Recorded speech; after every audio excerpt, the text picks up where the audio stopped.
Get unlimited access to all of our CPE courses at www.teachucomp.com/unlimited CPE. Chapter 2. Tests to claim the credit.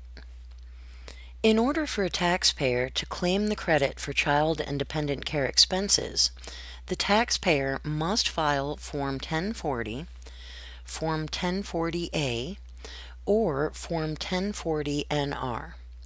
Taxpayers must not use Form 1040EZ or Form 1040NREZ if they wish to claim the credit. Additionally, the taxpayer must meet all of 7 basic tests. In this chapter, we will examine each of these tests as well as looking at several review questions and their answers. Like what you see?